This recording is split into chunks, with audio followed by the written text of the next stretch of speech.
눈이 침침해지니까 멀리 내게 생각해요. 예, 오늘 이 말씀을 가지고 기름진 마음, 잊혀진 반석 이런 말씀을 함께 나누려고 합니다. 오늘 말씀 한번 따라해 볼 것 시작. 기름진 마음, 잊혀진 반석. 네, 우리 영어도 해봅시다. The fat heart, the forgotten rock. 오늘 여러분 설교 제목을 들으시니까 왠지 내가 살찐 게 좀 부담스럽게 느껴지지 않으세요? 네. 오늘은 우리 스스로 다 자기 살들을 한번 생각하면서 생각하는 그런 말씀입니다. 네. 기름진 마음, 잊혀진 반석. The fat heart, the forgotten rock. 우리 계속해서 우리 6월 한 달 동안에 흔들리지 않는 반석 시리즈의 설교를 하고 있습니다. 오늘 세 번째 시간으로요. 기름진 마음, 잊혀진 반석이라는 제목인데요. 질문을 하나 드릴게요. 여러분 그 번영, 영어로 prosperity, 번영, 그 다음에 풍요로움, richness. 번영과 풍요로움이 축복입니까? 저주입니까? 축복. 네. 한 분은 축복. 이런 질문을 뭐라고 얘기하냐면 neutral question이라고 해요. 중도적인 질문. 축복이 될 수도 있고 저주가 될 수도 있죠. 네. 그래서 이런 질문은 답하기가 어려워요. 예. 축복이 될 수도 있고 저주가 될 수도 있어요. 여러분 혹시 이런 말 들어보셨어요? 복권 당첨자의 저주. 예. 평생 가난해가지고 정말 힘들게 살던 사람이 매일매일 복권을 삽니다. 하루 일해서 하루 먹고 사는 그런 노동자인데 매일 그래도 돈을 조금 아껴가지고 매일 복권을 삽니다. 몇 년 동안 복권을 샀는데 맨날 꽝이에요. 그런데 어느 날 하나하나 숫자를 맞춰보는데 이게 웬일이야. 첫 번째도 맞고 두 번째도 맞고 세 번째도 맞고 네 번째도 맞고 다 맞았어요. 1등이에요. 그래서 1등 당첨 얼마요? 대충 한 30억 원 이렇게 얘기합시다. 1등 당첨금이 30억 원이에요. 그래서 이 사람이 이게 꿈이야 생시야. 복권에 당첨된 겁니다. 그래서 이제 불행 끝 행복 시작. 그렇게 삶을 살 것으로 우리는 기대합니다. 그런데 통계적으로요, 복권 당첨자가 행복이라고 하는 결말로 가는 퍼센티지가 얼마일 것 같으세요? 통계를 내보지는 않았어요. 그런데 훨씬 적습니다. 왜 그럴까요? 그게 복권 당첨자의 저주인 거예요. 갑자기 나에게 주어진 이 갑작스러운 돈을 핸들을 해본 적이 없어요. 그렇죠? 그러니까 뭐 갑자기 막 사고 싶은 거 다 사고 그 다음에 주위에 막 이런 말씀 안 되는데 기마이라고 우리는 기마이라 하는데 이걸 뭐라 그래야 돼요? 하여튼 막 선심을 막 쓰는 거죠. 그리고 주위에 막 돈을 빌리라는 사람이 얼마나 많아 또.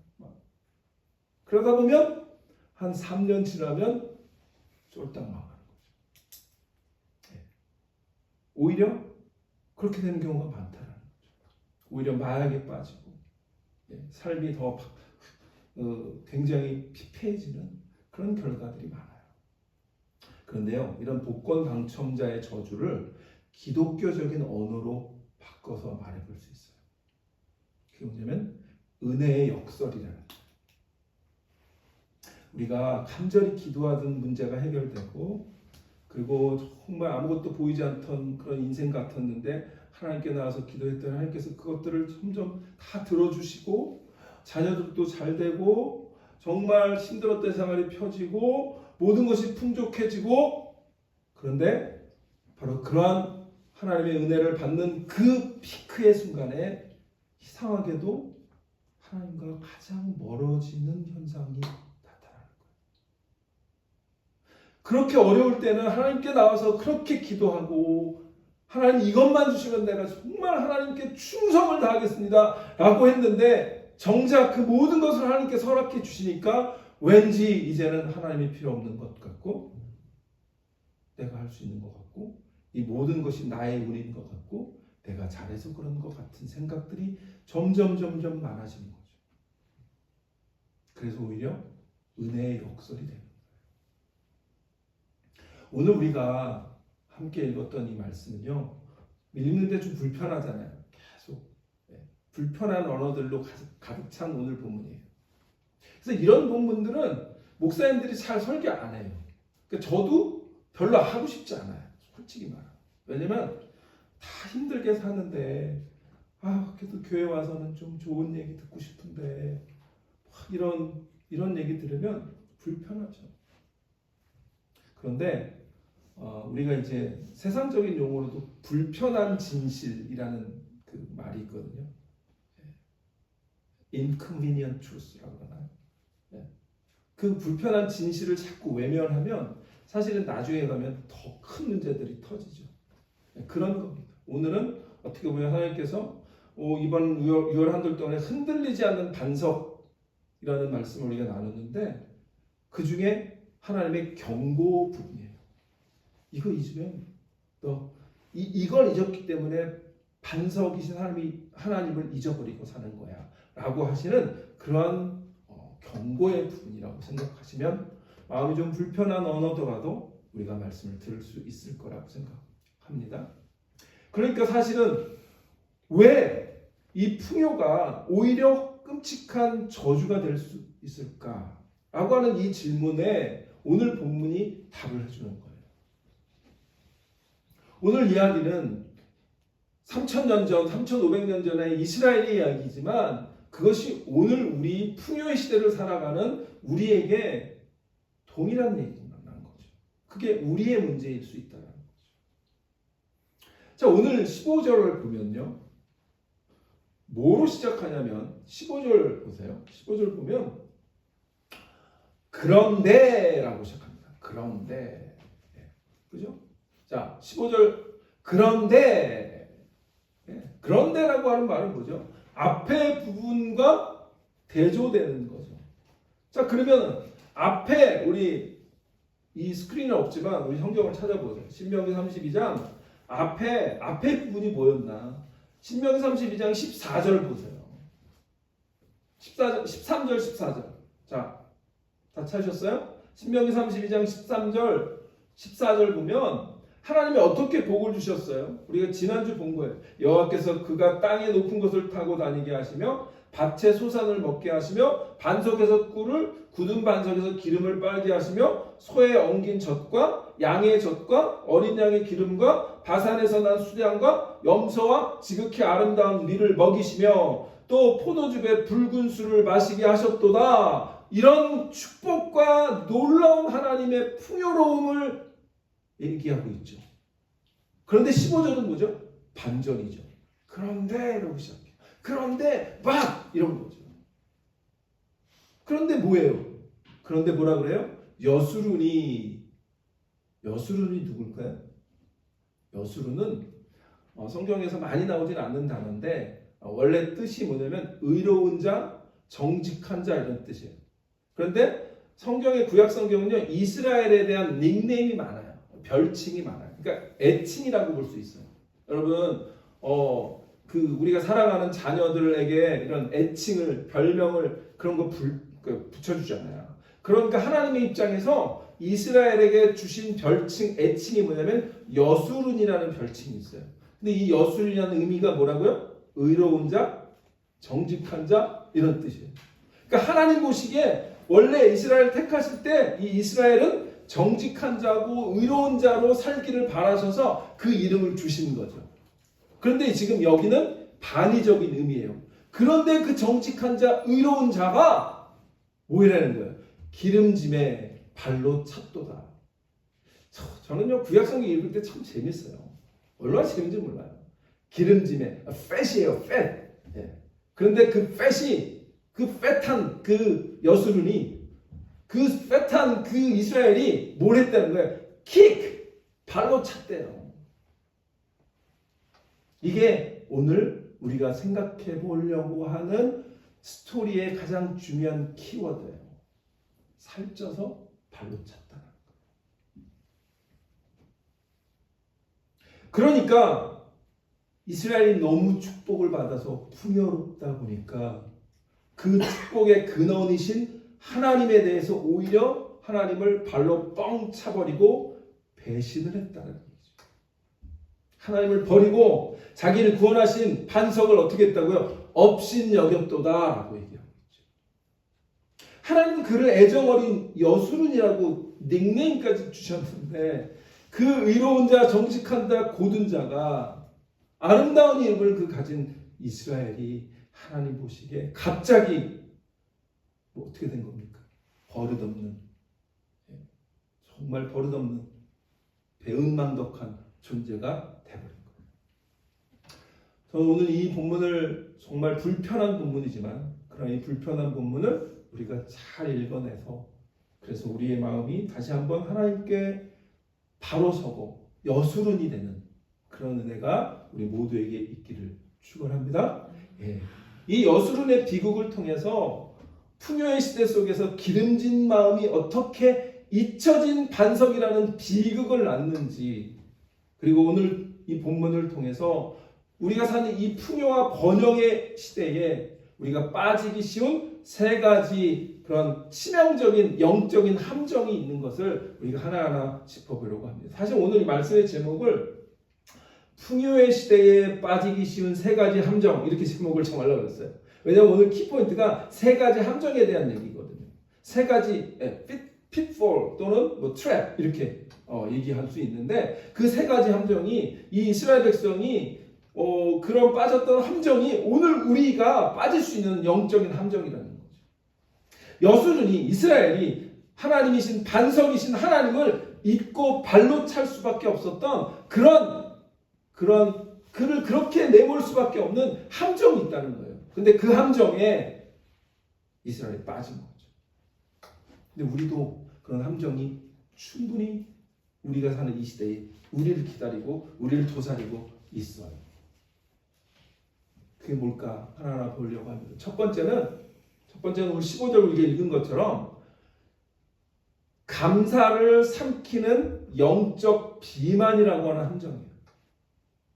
감사를 어떻게 해요? swallow. 감사를 삼켜버려요. 감사를 그냥 꿀떡하는 거예요. 감사를 그냥 모른 척하는 거죠. 감사를 삼키는 영적 비만의 함정이 있어요. 자, 오늘 15절 본문 다시 보겠습니다. 15절 본문 보면 여수른을 뭐라고 한마디로 성경은 모세는 얘기하냐면 기름지대요. 영어 성경에 보면 Jeshurun grew fat. fat이 점점점 grow 해가지고 and kick. 그렇죠. 여수른이 기름져서 발로 차버렸다. 그 다음에 이 기름졌다고 하는 얘기를 세 가지로 더 자세하게 설명해줘요. 세 가지가 뭐죠? 첫 번째, 살찌고, 비대하고, 윤택하네. 여러분, 우리가 듣고 싶은 말 아니에요, 사실은? 네. 내가 그러니까 이거 육체적인 살 말고 우리의 삶이 그렇게 윤택하기를 원하잖아요. 그런데 지금 이스라엘의 영적인 상태를 그렇게 세 가지로 얘기해요. 살찌고, 비대하고, 윤택하네. 자기를 지으신 하나님을 버리고 자기를 구원하신 반석을 업신여겼도다. 그렇게 얘기하고 있어요. 이 히브리어 언어가 얼마나 이미지를 선명하게 보여주는지 몰라요. 마치 이런 거죠. 이 소를 키울 때 정말 그 패스트 막 만들기 위해서. 그래서 여러분 우리 소고기 먹을 때 마블링이 좋으면 맛있잖아요. 근데 그게 사실은 몸에는 치명적으로 안 좋은 거예요. 다 사실 마블링 우리가 보면 다 그게 기름 아니에요. 근데 그 마블링 만들기 위해서 일본의 그런 외규나 이런 소들은 그 기름을 많이 만들기 위한 그런 방식으로 키우는 거 아니에요. 네. 그런데 이런 이미지가 뭐냐면 잘 먹인 소가 막 근육이 울퉁불퉁해지고 목이 뻣뻣해지고 그런데 더 이상 주인의 말을 듣지 않는 그런 상태가 되버린 거죠. 이제 이 의로운 자 여수룬이, 정직하고 올바른 자였던 여수룬이 짐승처럼 변해버린 거예요. 그리고 구원의 반석이신 하나님을 발로 차버리고 있는 거예요. 왜 이런 비극이 일어났어요? 한마디로 살찌고 비대하고 윤택해졌기 때문에.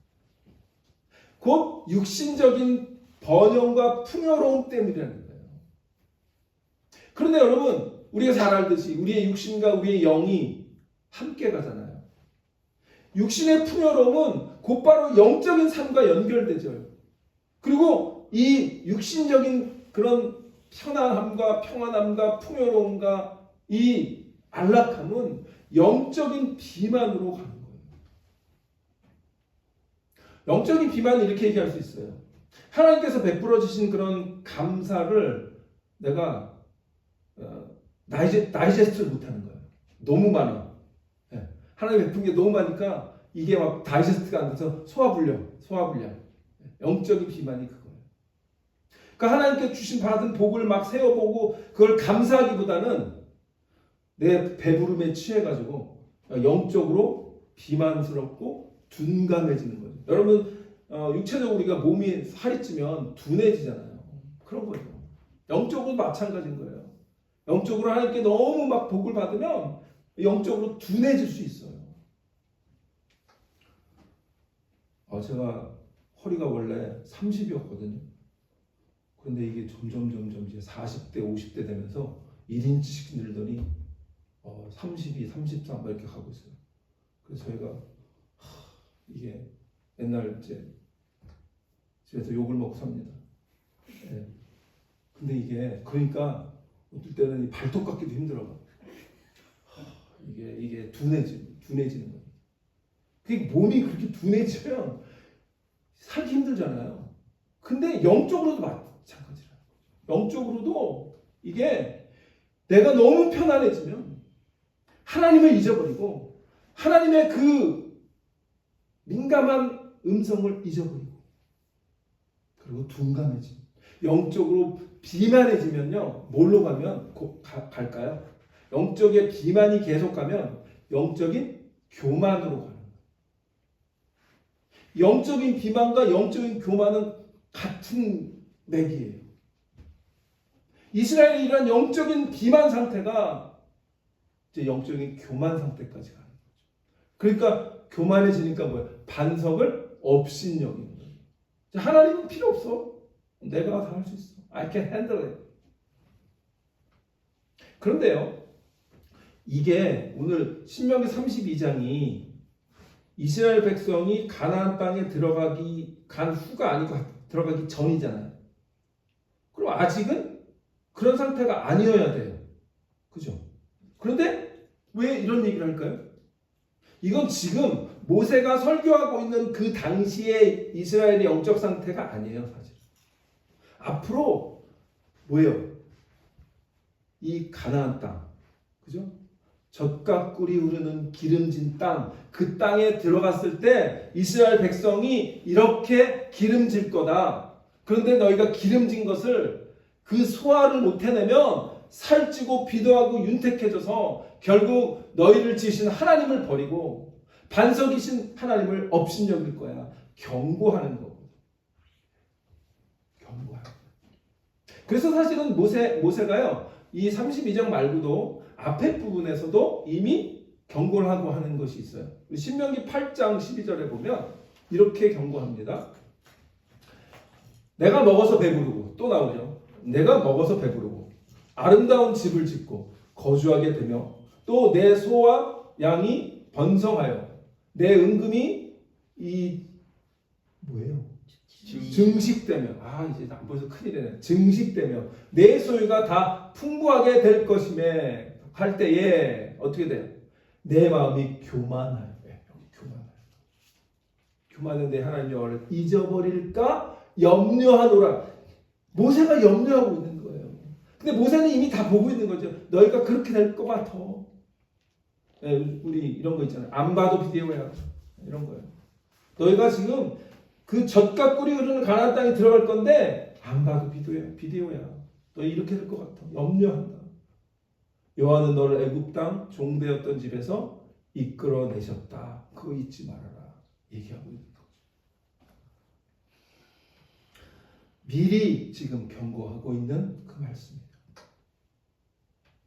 근데 호세아 선지자도 사실은 이 호세아와 모세는 한참 떨어졌거든요. 호세아는 이스라엘의 마지막, 그러니까 뭐예요? 가나안 땅에 들어가서 이제는 어떻게 보면 모세는 미리 예견하고 있는 이런 경고의 언어를 사용했다면 호세아는 뭐죠? 이미 일어난 일에 대해서 얘기하고 있는 게 있어요. 호세아서 13장에 보면 호세아는 이렇게 선언해요. 그들이 먹여준 대로 배가 불렀고 배가 부르니 그들의 마음이 교만하여 이로 말미암아 나를 잊어버리라. 이거는 뭐죠? 이미 done deal이에요. 이미 그들 그렇게 했어. 모세는 경고했죠. 그런데 그 경고가 그대로 된 거예요. 이스라엘은 결국은 가나안 땅에 들어가서 계속 배부르고 계속 기름지고 계속 윤택했어요. 그러니까 하나님을 잊어버리고 영적으로 마음이 교만해진 거죠. 기름진 마음이 된 거죠. 그리고 반석을 잊은 거예요. 그럼 우리가 너무 잘 될 때 진짜 조심해야 됩니다. 그렇게 되면 어떻게 되냐면 영적으로요. 기도의 자리는 점점 줄어들고 말씀의 맛도 잃어버리고 뭐 나 이 정도 그래도 잘 믿었잖아. 이만하면 됐잖아. 이런 자기 만족이 하나님께 감사하는 그 고백을 삼켜버리는, 감사를 삼켜버리는. 그 삼켜버렸다, 이 삼켜버리는 거를 이 성경문을 발로 차버렸다. 킥. 주인이 정성껏 먹여서 키운 송아지가 어느 날 힘이 세지니까 주인을 뒷발로 걷어차는 거죠. 이런 영적 비만에 걸린 모습이 우리의 모습이 되어서는 안 될 것입니다. 우리가 혹시라도 다 상황이 다르지만 너무나 지금 괜찮고 평안하고 이런다면 그렇다면 감사가 사라진 그런 자리에는 교만이 분명히 싹터서 우리를 노린다라고 하는, 그래서 감사를 삼키는 그러한 그 영적 비만의 함정이 있는 것을 분명히 기억해야 될 줄 압니다. 그러면 이런 영적인 함정에 빠지지 않기 위해서, 영적 비만의 함정에 빠지지 않기 위해서 우리가 어떻게 하면 될까요? 배부를 때 더 엎드리는 겁니다. 삶이 평안하고 모든 것이 순조로울 때 의도적으로 하나님께 더 감사의 기도를 드리는 훈련을 하는 겁니다. 그래서 하루를 시작할 때 또는 마칠 때 하나님께서 베푸신 감사를 제목을 기억하고 그리고 그걸 세보는 거죠. 그 감사를 기억하는, 그래서 감사의 근육을 키우는 그런 우리의 삶이 되어야 될 줄 믿습니다.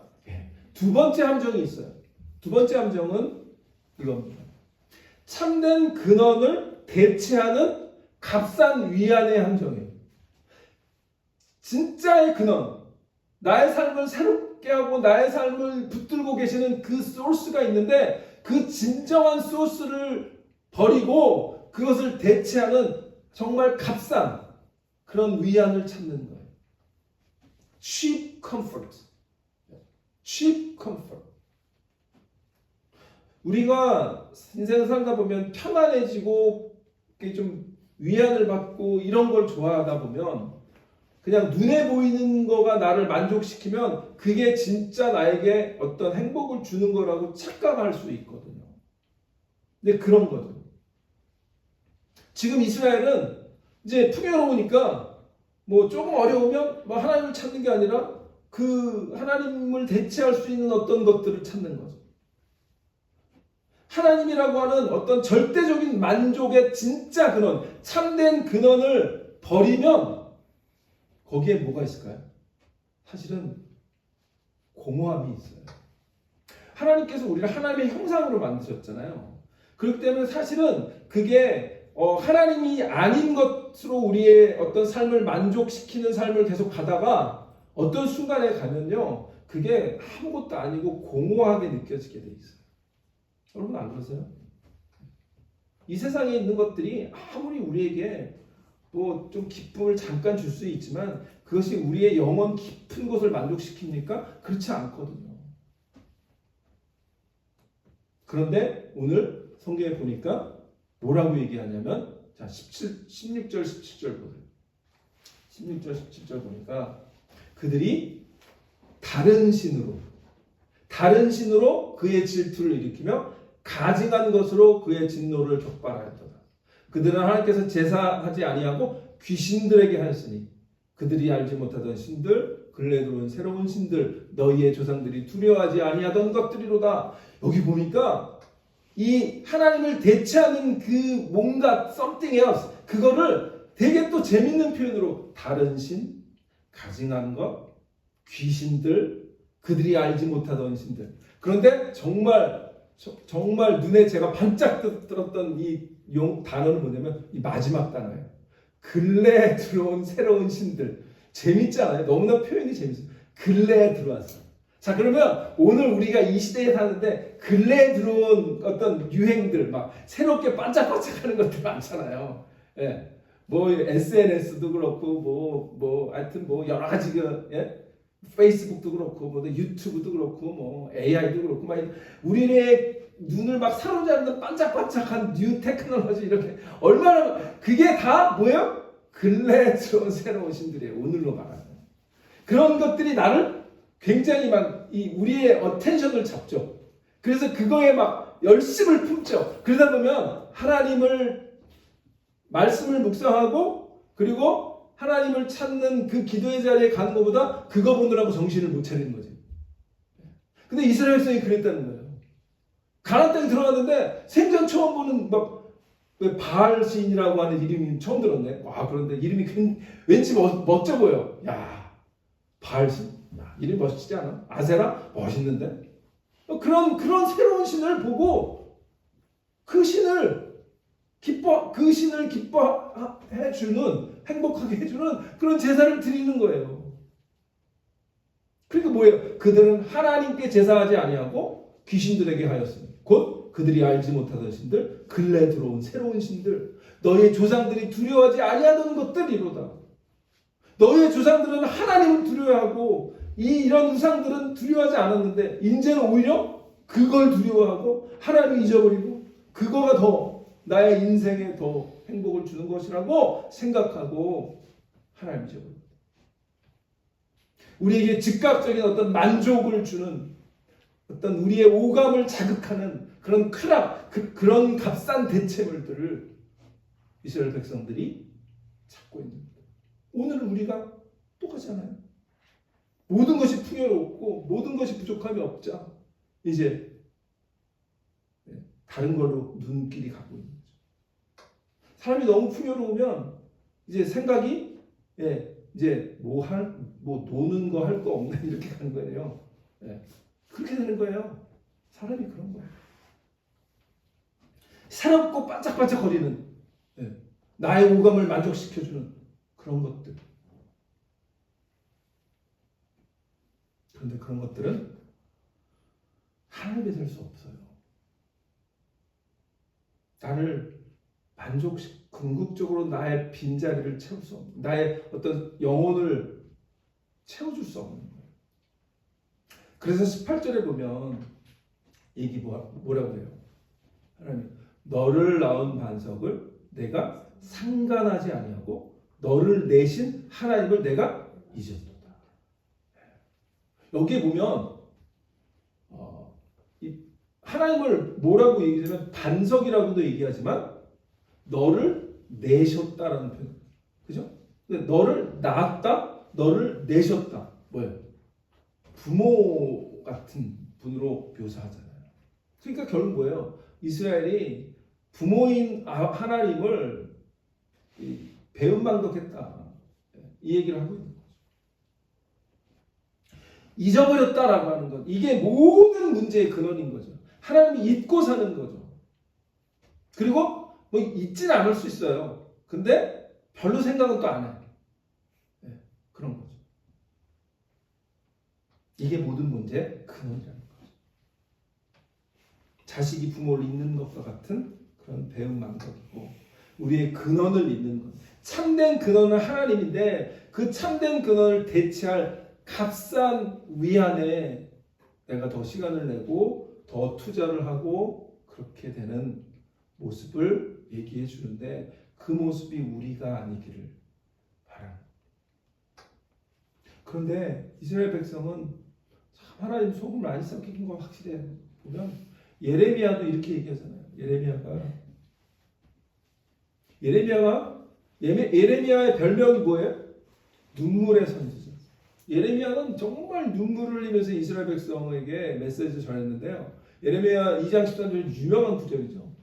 뭐라고 얘기해요? 내 백성이 두 가지 악을 행하였나니 곧 그들이 생수의 근원되는 나를 버린 것과 첫 번째 죄악 생수의 근원되는 나를 버린 것과 두 번째 스스로 웅덩이를 판 것인데 그것은 그들을 그 물을 가두지 못할 터진 웅덩이들이라.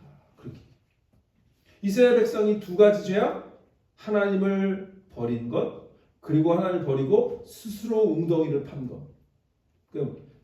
물을 주셨던 하나님을 잊어버리고 내가 물을 내겠다고 웅덩이를 팠는데 그 웅덩이는 뭐라고요? 물을 가두지 못할 터진 웅덩이래요. 이게 우리가 착각하면 안 된다는 거죠.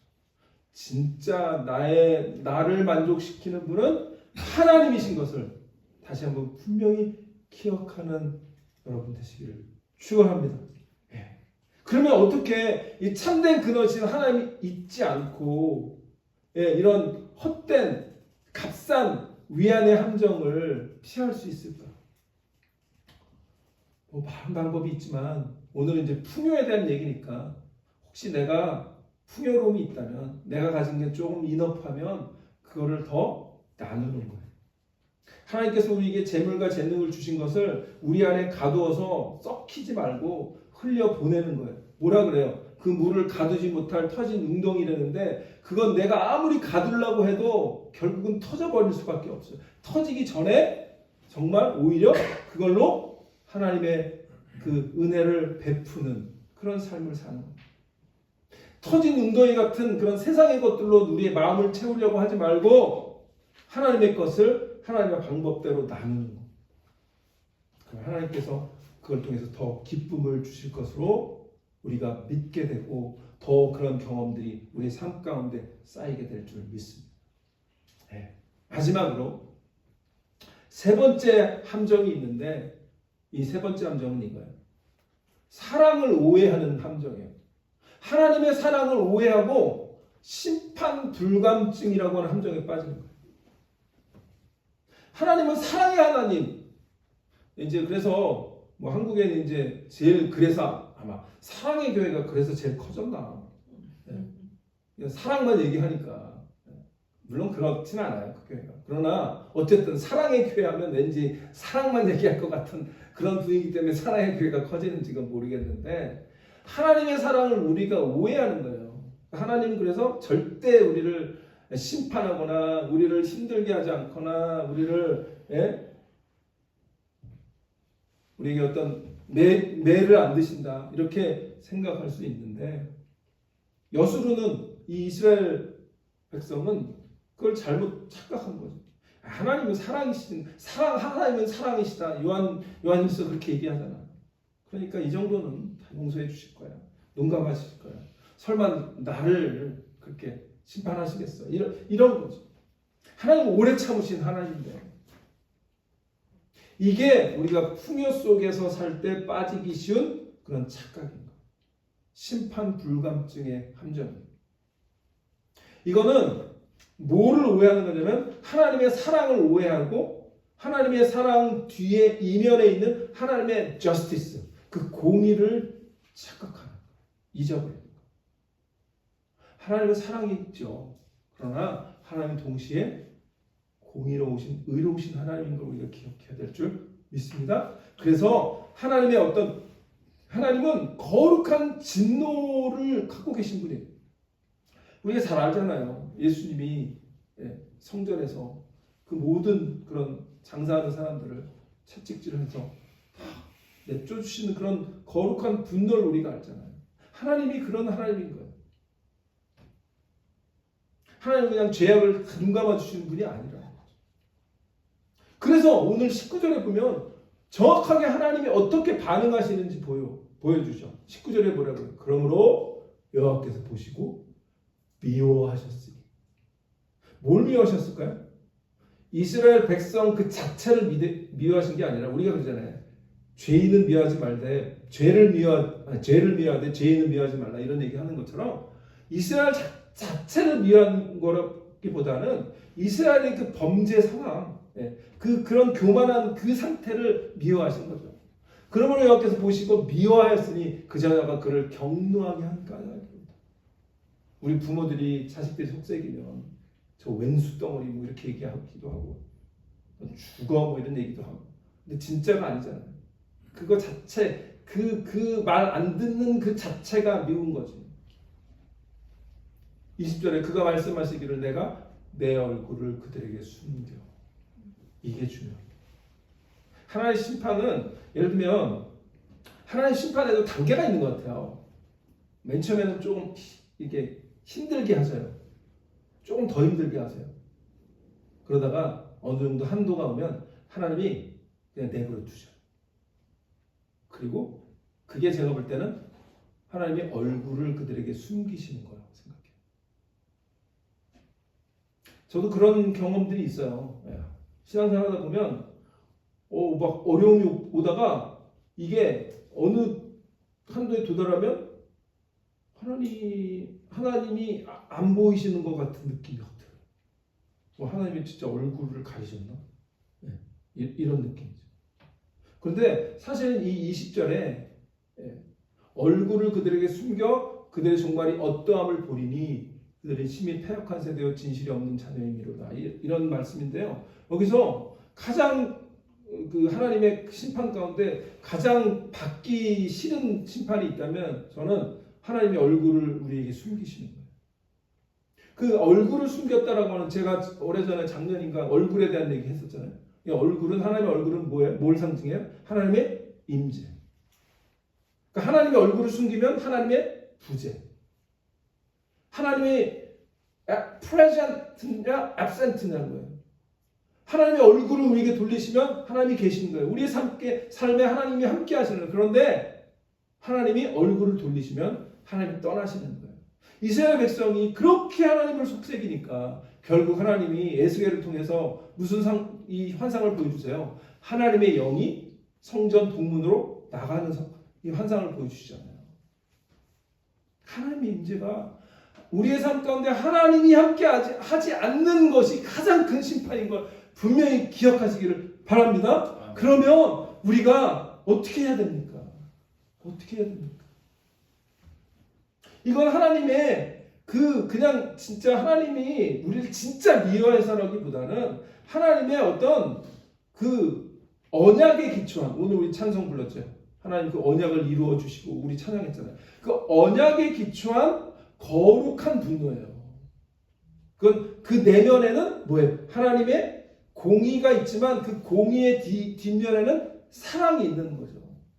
사랑을 안 하면 그렇게 진노를 안 하시는 거죠. 여러분 그렇잖아요. 사랑의 반대말이 뭐라고요? 무관심. 그러니까 사랑하지 않으면 관심이 없어요. 근데 그렇게 계속 그래도 진노하시고 뭐 매도 드시고 막 이러면 그건 뭐예요? 여전히 사랑하고 계시다는 거죠. 오늘도 우리의 삶 가운데 내가 혹시 너무 풍요로운 상태에 있다면 아니면 앞으로 또 풍요로울 계획이 있다면 이 오늘 말씀을 분명히 기억하시기 바랍니다. 하나님의 심판은 무서운 거예요. 그래서 히브리서 기자가 하나님의 심판에 대해서 이렇게 경고했는데요. 히브리서 10장 30절 31절에 보면 하나님에 대해 이렇게 히브리서 기자가 얘기해요. 원수 갚는 것이 내게 있으니 내가 갚으리라 하시고 또 다시 주께서 그의 백성을 심판하리라 하신 말씀하신 것을 우리가 아노니 살아계신 하나님의 손에 빠져들어가는 것이 무서울진저. 굉장히 좀 섬찟한 그럼 하나님의 손에 빠져들어가는 것이 무섭다. 하나님이 징계 손을 드시면 그 손에 이 잡히는 것이 얼마나 두려운지 기억을 하라는 거죠. 그래서 오늘 22절에 보면 22절에도 이렇게 얘기하잖아요. 내 분노의 불이 일어나서 수월의 깊은 곳까지 불사른대요. 수월은 이 이스라엘 백성들이 생각하는 지하세계예요. 사람이 죽으면 가는 곳, 그게 수월인데 그 내 분노의 불이 일어나서 오죽하면 그 수월 밑에까지 이른대요. 그게 굉장히 상징적인 그림 언어죠. 그만큼 하나님이 진노하시면 우리가 누구도 그걸 막을 수 없다. 그러면 또 이렇게 우리가 이렇게 하나님의 심판의 불감증이라는 함정을 어떻게 피할 수 있을까요? 그건 뭐냐면 우리가 평안할 때, 평안하고 너무 풍요로울 때 오히려 예수 그리스도의 십자가를 묵상하는 것. 왜냐하면 우리가 경험하는 이 영적인 평안함은 공짜가 아니죠. cheap grace가 아니라 costly grace예요. 예수 그리스도의 십자가라고 하는 그 십자가의 구속 때문에 내가 영적인 풍요로움을 얻을 수 있는 거니까 그럴 때 오히려 십자가를 묵상하는 그러한 삶이 되시기를 축원합니다. 말씀을 맺습니다. 오늘은 기름에 대한 얘기를 했습니다. 기름진 마음, 잊혀진 반석.